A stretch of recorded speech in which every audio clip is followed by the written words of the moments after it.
구원이란 뭐냐? 이 절박한 상황에 꼭 필요한 그 구원은 어떤 모습으로 찾아오는가? 그 첫째는 구원은 하나님의 보호하심으로 찾아옵니다. 다시 말하면 하나님의 구원은 광풍 중에서도 그들을 안전하게 지키고 보호하는 것으로 찾아온다는 이야기입니다. 바울이 구원이라는 단어를 언급합니다. 34절 말씀을 같이 한번 읽어보실까요? 시작. 음식 먹기를 권하노니 이것이 너희의 구원을 위하는 것이요 너희 중 머리카락 하나도 잃을 자가 없으리라 하고, 그 무엇 하나도 믿고 의지할 수 없는 암담한 그 참혹한 상황에서 바울이 구원을 말해요. 너희의 구원을 위하여 음식을 먹자라고 말합니다. 여기서 말하는 이 구원이라고 하는 이 단어는 소테리아라고 하는 단어예요. 이 단어와 구원자 소터이라는 단어가 그 어근이 같아요. 여기 말하는 이 구원이라는 단어는 인간의 한계적인 상황에서 베풀어지는 신적인 도움을 의미합니다. 그러니까 여기서 성경이 우리에게 우리가 믿는 하나님이 어떤 하나님이라고 지금 정의를 하고 있습니까? 구원의 하나님이시다.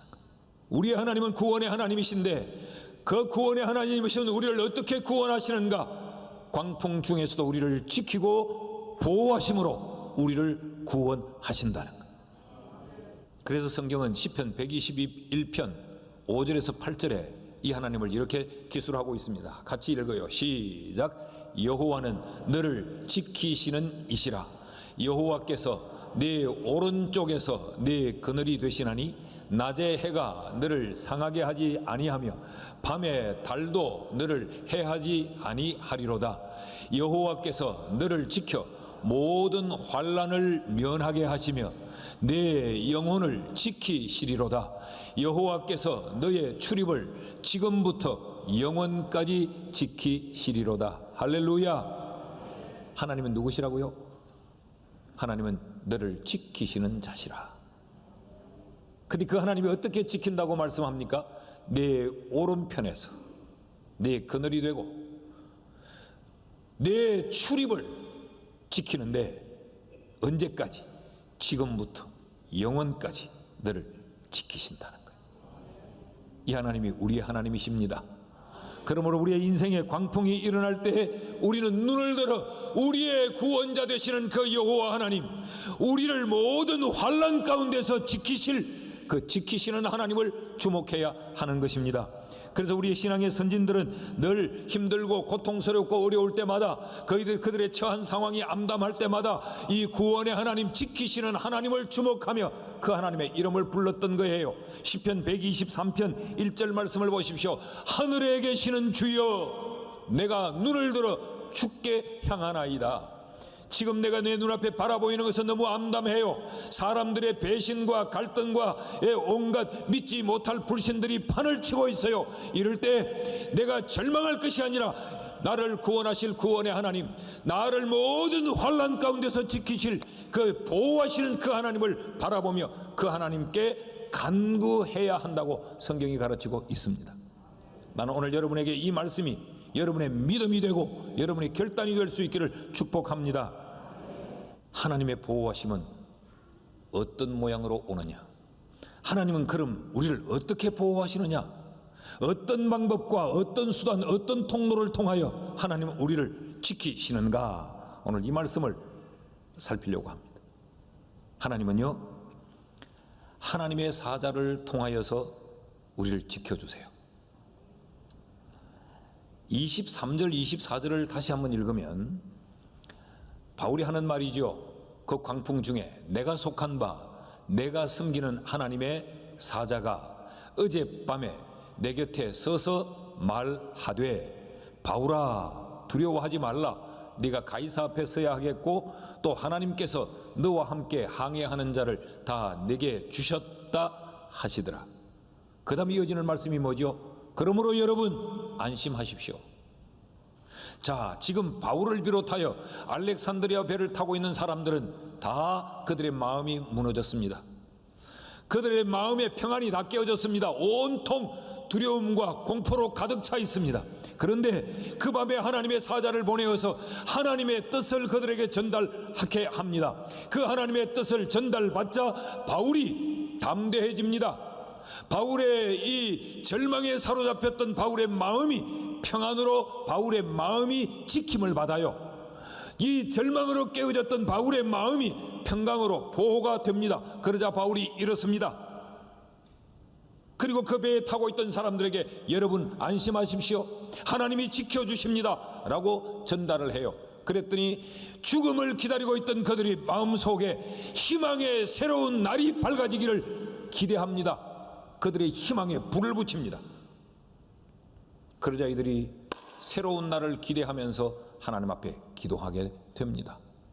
다시 말하면 무너지고 깨어졌던 그들의 마음이 평강으로, 희망으로 지킴을 받아요. 보호를 받아요.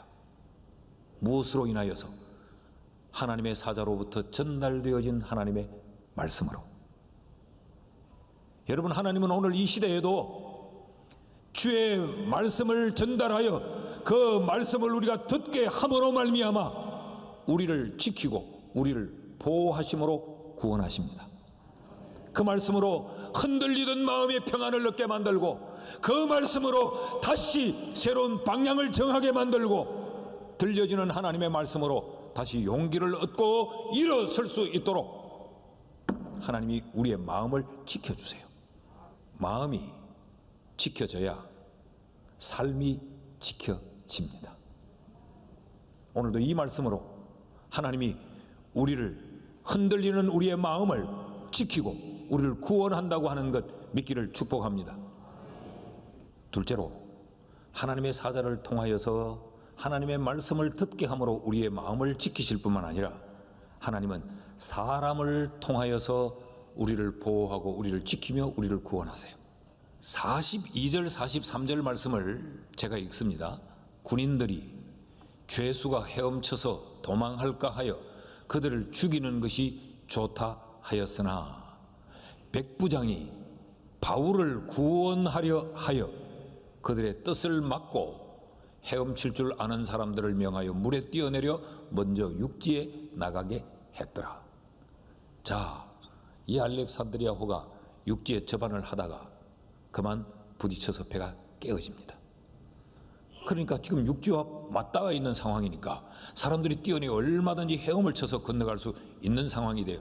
그러니까 이 죄수들이 도망을 치면 우리가 죽는다. 그래서 군인들이 이 바울을 비롯한 죄수들을 죽여버립시다 라고 하니까 같은 한편인 이 백부장 율리오가 그들을 막습니다. 왜 막습니까? 바울을 구원하려 하여, 바울을 지켜주기 위해 이 백부장이 같은 한 집단인 그들의 부하들의 그 강한 권유를 거절합니다.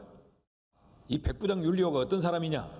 사실은 하나님이 이 율리오를 오래전에 바울을 돕는 자로 이미 예비해 두신 사람이에요.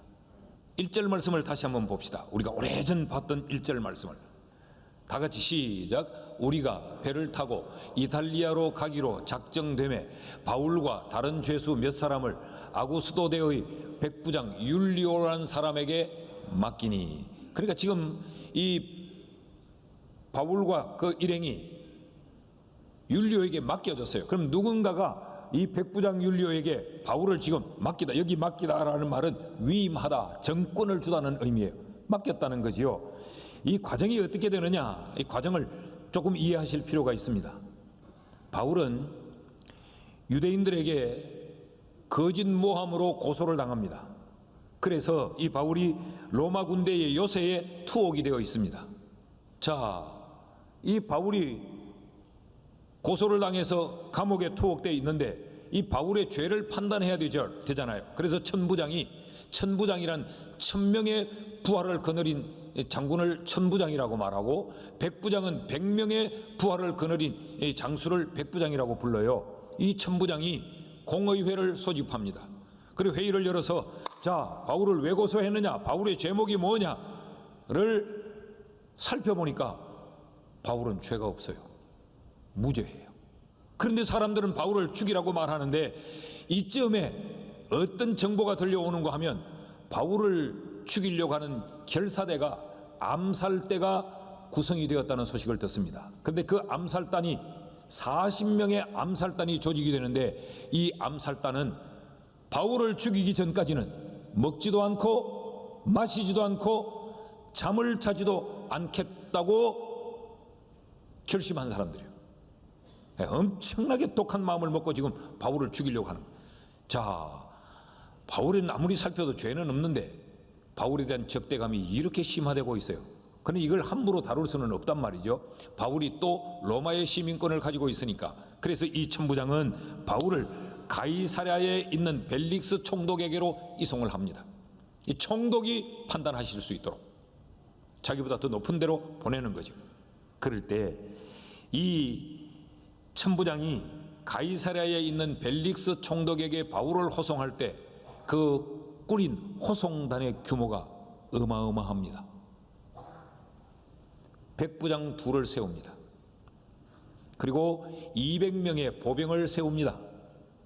그리고 70명의 기마병을 세웁니다. 200명의 창병을 세웁니다.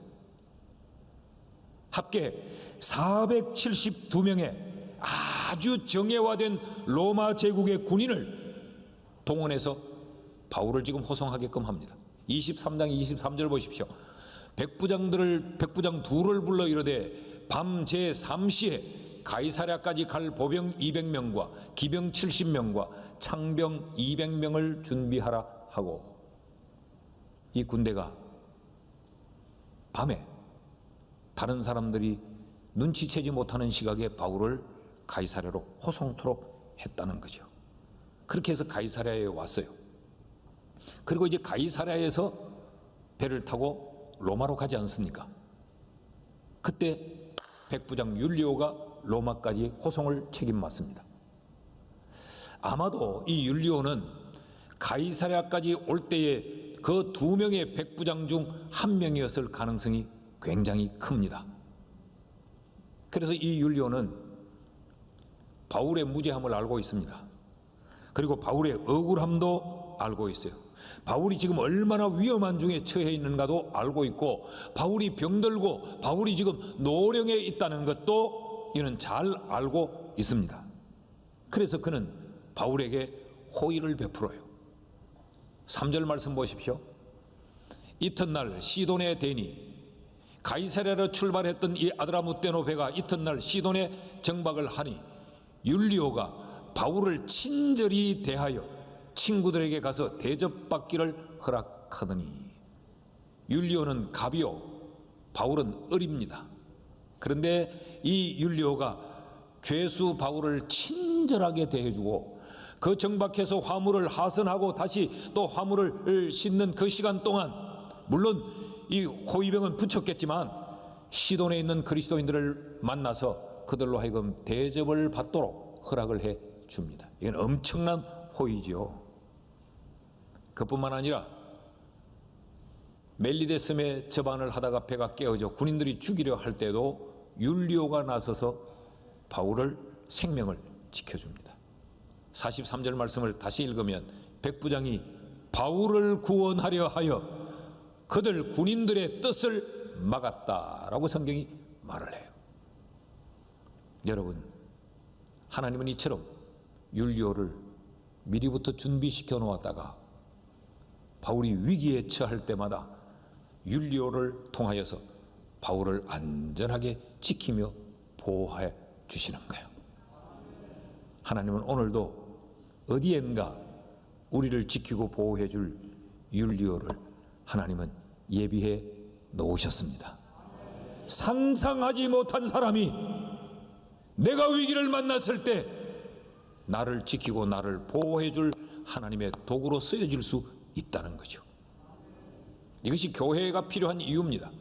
우린 교회 속에서 상처도 많이 받습니다. 교회 속에서 내가 실족함도 당합니다.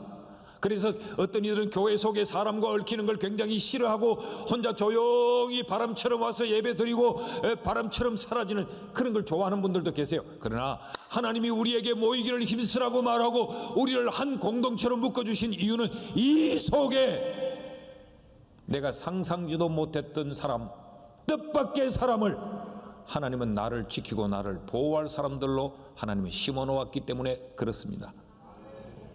사랑하는 여러분, 하나님은 우리를 보호하고 지키시기 위해 사람을 예비해 놓으시고 그 사람을 통하여 우리를 구원하신다는 것 믿기를 축복합니다. 하나님의 사자를 통하여서 우리를 지키시고 사람을 통하여서 우리를 지키실 뿐만 아니라 자연을 통하여서 환경을 통하여서도 하나님은 우리를 지키세요. 바울의 일행을 지켰던 한 섬, 바울은 이 풍랑에 휘몰릴 때는 그 섬이 어떤 섬인지는 알지 못했죠. 그래서 바울은 26절에 이렇게 이야기하지 않습니까? 그런즉 우리가 반드시 한 섬에 걸리리라. 어떤즉 하나님이 우리를 죽이지 않고 하나님이 우리를 로마에 데려다 놓는다고 말씀하셨기에 그렇다면 우리가 어느 섬인가 한 섬에 우리가 도착하게 됐지 않겠나? 바울이 아는 건 여기까지였습니다. 그런데 그 섬은 하나님이 이미 창조 때에 예비해 놓으셨던 멜리데 섬이었어요. 28장 1절 말씀을 같이 읽습니다. 시작. 우리가 구조된 후에 안즉 그 섬은 멜리데라 하더라. 광풍에 휘말릴 때는 하나님이 우리의 구원을 위하여서 한 섬을 예비해 놓았다는 걸 알지를 못했어요. 하나님은 어떤 자연을 통하여서 환경을 통하여서 우리를 지키고 보호한다는 걸 이들은 몰랐어요. 그런데 그 멜리데 섬에 도착하고 보니까 아하, 하나님이 바로 이 섬을 예비해 놓으셨구나. 이 섬을 통하여 우리를 그 유라굴로 광풍 가운데서 지중해 한복판에서 우리를 하나님이 지켜내셨구나라는 걸 이들이 깨닫는 거죠. 하나님은 태초에 로마로 향하여 가는 그 길목에 점 하나 찍은 듯한 작은 섬, 이 멜리데 섬을 오늘 바울을 위한 피난처로 하나님이 예비해 두시고 죽음의 광풍을 만난 알렉산드리아 호를 떠밀고 떠밀고 떠밀어 휩쓸려 그 섬에 이르게 하신 겁니다. 이것이 하나님의 섭리입니다. 이것이 하나님의 구원입니다. 여러분, 하나님은 우리가 알 수 없는 자연과 우리가 환경을 통하여서도 하나님은 우리를 지키고 우리를 보호하세요. 자, 이 섬도 하나님이 미리 다 예비해 놓으신 것이죠. 근데 섬만이 아니에요. 그 섬에 살고 있는 사람들조차도 하나님이 미리 준비시켜 놓았어요. 28장 2절 말씀을 보면 굉장히 감동적인 기록이 나타나는데, 비가 오고 날이 참해 원주민들이 우리에게 특별한 동정을 하여 불을 피워 우리를 다 영접하더라. 여러분, 지금 이 계절이 언제입니까? 지중해에 항해를 할 수 없는 겨울이 찾아왔습니다. 그 섬에 내렸더니 비는 내리고 날은 추웠더라. 그런데 그 섬에 있는 원주민들이 이들을 영접하고 불을 피우고 음식을 이들에게 대접했더라. 여러분, 이건 쉽지 않은 상황입니다. 생각해 보십시오.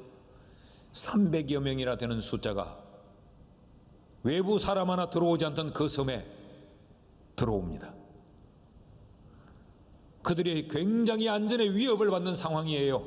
그런데 그들 가운데 그 시대의 최고의 군인들인 로마 제국의 무장한 군인들이 어쩌면 100여 명이 있었을 수도 있어요. 그 군인들과 함께 300여 명이 들어옵니다.